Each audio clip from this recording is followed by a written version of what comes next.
जैसा कि दोस्तों पिछले 2 लेक्चर में हमने प्लाज्मा मेम्ब्रेन के सैंडविच मॉडल और यूनिट मेम्ब्रेन मॉडल के बारे में डिटेल से जाना।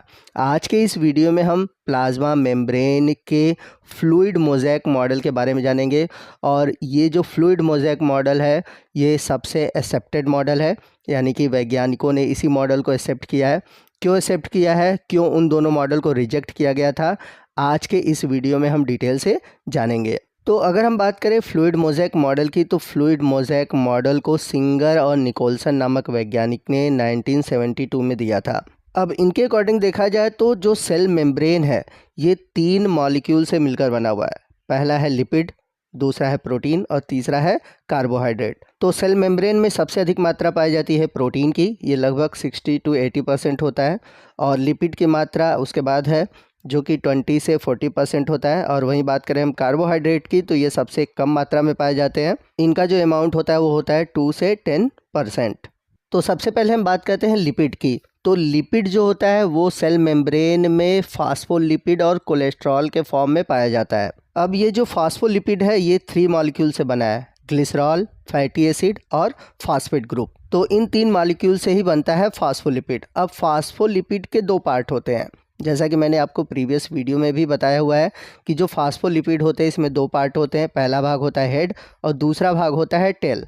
और अगर इसके बारे में अगर आप डिटेल में जानना चाहते हैं तो मैं यहाँ पर ये भी बता दूं कि जो हेड भाग होता है ये बना होता है ग्लिसरॉल और फास्फेट ग्रुप से, और जो टेल वाला रीजन होता है ये बना होता है फैटी एसिड का। और आपको यहाँ पे बता दें कि फास्फेट ग्रुप के कारण यहाँ पर जो हेड वाला रीजन होता है वो पोलर नेचर का होता है, और पोलर नेचर की वजह से ही ये वाटर सॉल्युबल होता है। और जो टेल वाला रीजन है ये हाइड्रोकार्बन की वजह से नॉन पोलर नेचर का होता है, इसलिए ये एक तरह से कह सकते हैं यह वाटर सॉल्युबल नहीं होता, यानी कि हाइड्रोफोबिक नेचर का होता है, जिसे हिंदी में हम बोलते हैं जल विरागी।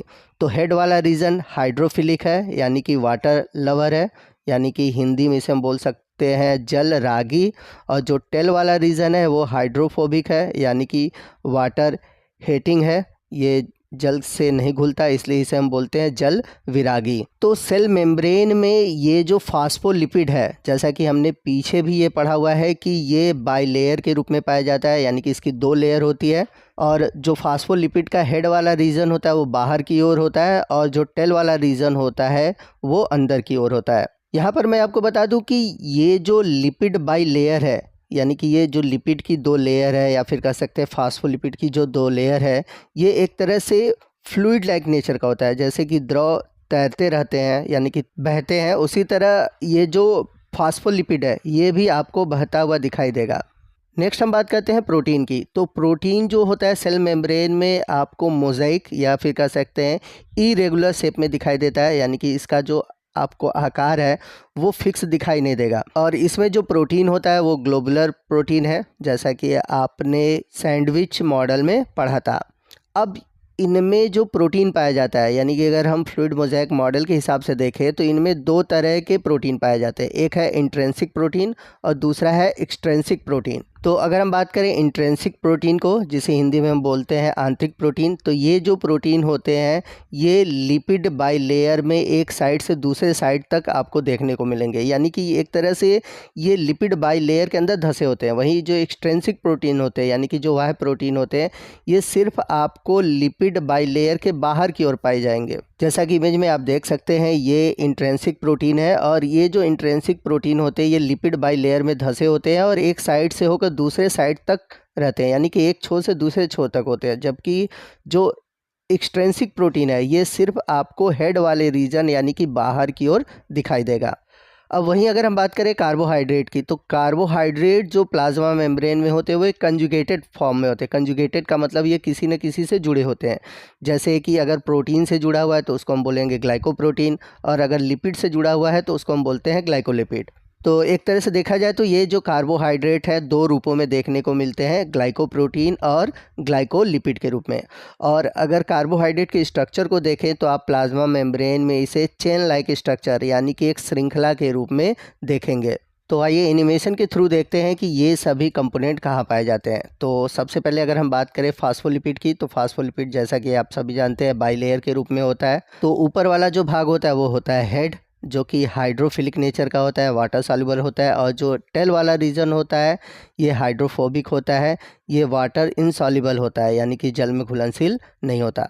तो यहाँ पर देख सकते हैं कि फास्फोलिपिड के 2 लेयर हैं, इसलिए बाइलेयर के रूप में पाया जा रहा है। लिपिड का ही एक रूप है कोलेस्ट्रॉल। तो कोलेस्ट्रॉल क्या करता है, यह प्लाज्मा मेम्ब्रेन की परमेबिलिटी यानी कि पारगम्यता को कंट्रोल करता है। वहीं अगर हम बात करें प्रोटीन की, तो जैसा कि मैंने बताया था कि 2 तरह के प्रोटीन होते हैं, इंटीग्रल प्रोटीन और दूसरा है पेरिफेरल प्रोटीन, जिसे हम एक्सट्रिंसिक प्रोटीन भी बोलते हैं। तो इंटीग्रल प्रोटीन के द्वारा क्या होता है कि कोई भी मॉलिक्यूल सेल के अंदर और बाहर आ जा सकता है। वही जो पेरिफेरल प्रोटीन होते हैं, जैसा कि मैंने बताया था, ये लिपिड के बाहर यानी कि हेड रीजन की ओर पाए जाते हैं।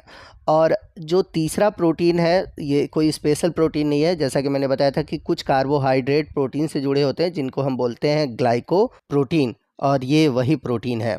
तो यहाँ पर आप इमेज में देख सकते हैं फास्फोलिपिड, कोलेस्ट्रॉल, प्रोटीन के 2 रूप, इंट्रिंसिक प्रोटीन और एक्सट्रिंसिक प्रोटीन।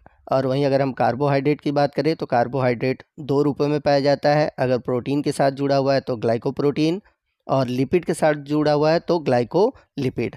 तो यहाँ पर आप ग्लाइकोप्रोटीन और ग्लाइकोलिपिड देख सकते हैं। तो कुछ इस तरह से आप फ्लूइड मोज़ेक मॉडल, या फिर कह सकते हैं कि फ्लूइड मोज़ेक का ये एक तरह से 3D मॉडल है। अब बात आती है कि एग्ज़ाम में आप कैसे इसको ड्रॉ करेंगे। तो यहाँ पर आप फिगर देख सकते हैं, कुछ इस तरह से आपको एग्ज़ाम में ड्रॉ करना है। चूँकि इम्पॉर्टेंट है इसलिए एग्ज़ाम में आएगा, आप ज़रूर इस फिगर को याद कर लीजिए, आपको कैसे बनाना है इसका एक बार प्रैक्टिस कर लीजिए। अब यहाँ पर एक क्वेश्चन आता है कि सिंगर और निकोलसन ने अपने इस मॉडल का नाम फ्लूइड मोज़ेक मॉडल क्यों रखा। तो मोज़ेक का मतलब होता है डिसकंटिन्यूअस, या फिर कह सकते हैं इरेगुलर। तो जैसा कि मैंने पीछे भी आपको बताया था कि इनमें जो प्रोटीन होते हैं वो डिसकंटिन्यूअस इरेगुलर होते हैं। तो इरेगुलर कहने का मतलब क्या है कि पीछे आपने जो 2 मॉडल देखे तो उसमें आपने देखा था कि लिपिड बाई लेयर के ऊपर प्रोटीन की जो लेयर थी वो कंटिन्यू पाई जा रही थी। लेकिन अगर आप फ्लूइड मोज़ेक मॉडल में देखेंगे तो प्रोटीन जो है वो कंटिन्यूअस नहीं पाया जा रहा है, वो ऊपर की ओर कहीं कहीं पाया जा रहा है। तो मोज़ेक का मतलब यही है कि इरेगुलर, यानी कि प्रोटीन जो है यहाँ पर इरेगुलर है, डिसकंटिन्यूअस है। अब अगर हम बात करें फ्लूइड की, तो फ्लूइड का मतलब अभी मैंने पीछे बताया था कि इसमें जो लिपिड लेयर होती है, जो लिपिड बाई लेयर है, वो एक फ्लूइड की तरह बिहेव करती है, एक द्रव की तरह बिहेव करती है, यानी कि पानी की तरह बहता रहता है। अब इसे फ्लूइड मोज़ेक मॉडल क्यों बोला गया, तो आप देखेंगे जैसे कि समुद्र के पानी में, यहाँ पे समुद्र के पानी को हम एक तरह से लिपिड मान के चल रहे हैं, ठीक है, लिपिड बाई लेयर मान के चल रहे हैं। तो जैसे समुद्र के पानी में कहीं कहीं आप देखते हैं बर्फ़ के जो छोटे छोटे पहाड़ जो होते हैं तैरते रहते हैं, ठीक उसी प्रकार लिपिड के ऊपर जो प्रोटीन है वो तैरता रहता है। तो यहाँ पे प्रोटीन को हम कंपेयर कर रहे हैं बर्फ़ के पहाड़ के छोटे टुकड़ों से। तो प्रोटीन जो है वो लिपिड के ऊपर तैरता रहता है, यानी कि लिपिड के ऊपर पाया जाता है, ठीक है। सेम वैसे ही जैसे कि समुद्र के ऊपर बर्फ़ के पहाड़ के जो छोटे छोटे टुकड़े होते हैं वो पाए जाते हैं, इसलिए इस मॉडल को बोला गया है फ्लूइड मोज़ेक मॉडल। जैसा कि मैंने पीछे आपको बताया था कि जो फ्लूइड मोज़ेक मॉडल है ये यूनिवर्सली एक्सेप्टेड है, यानी कि सभी वैज्ञानिकों द्वारा ये माना गया है कि ये सबसे सही है। अब ये सही क्यों है, क्योंकि अगर देखा जाए ये जो मॉडल है ये प्लाज्मा मेम्ब्रेन के स्ट्रक्चर और फंक्शन दोनों के बारे में एकदम सटीक बताता है, सही सही जानकारी देता है, इसलिए ये मॉडल सभी वैज्ञानिकों द्वारा माना गया है। तो पहले के जो मॉडल थे, sandwich model, unit membrane model, उनमें ये नहीं बताया गया था कि कैसे फैट सॉल्युबल या वाटर सॉल्युबल सब्सटेंस सेल के मेम्ब्रेन के अंदर इंटर करते हैं। दूसरा, उनमें प्रोटीन और फास्फोलिपिड का जो रेशियो है वो वेरिएबल था, कोई ठीक तरह से नहीं बताया था। और ये जो फ्लूइड मोज़ेक मॉडल है एक तरह से डायनेमिक इन नेचर है, इस वजह से ये मॉडल सबके द्वारा एक्सेप्ट किया गया। तो दोस्तों ये था हमारा आज का फ्लूइड मोज़ेक मॉडल, और इस मॉडल के साथ ही प्लाज्मा मेम्ब्रेन का जो स्ट्रक्चर वाला टॉपिक है वो ख़त्म होता है। अब आने वाले दिनों में हम यूनिट 1 से जुड़े हुए और भी जो टॉपिक हैं उन सभी टॉपिक को डिस्कस करेंगे। तो आपको आज का ये वीडियो कैसा लगा कमेंट करके ज़रूर बताइएगा। वीडियो अच्छा लगा हो तो प्लीज़ वीडियो को लाइक करिएगा, अपने दोस्तों में शेयर कीजिएगा, और अभी तक आपने यदि हमारे चैनल को सब्सक्राइब नहीं किया हुआ है तो प्लीज़ चैनल को सब्सक्राइब कर लें, ताकि जब भी मैं भविष्य में इस तरह के वीडियो अपलोड करूँ उसका नोटिफिकेशन आपको मिलता रहे। तो मिलते हैं अगले वीडियो में अगले टॉपिक के साथ, तब तक के लिए जय हिंद, जय भारत।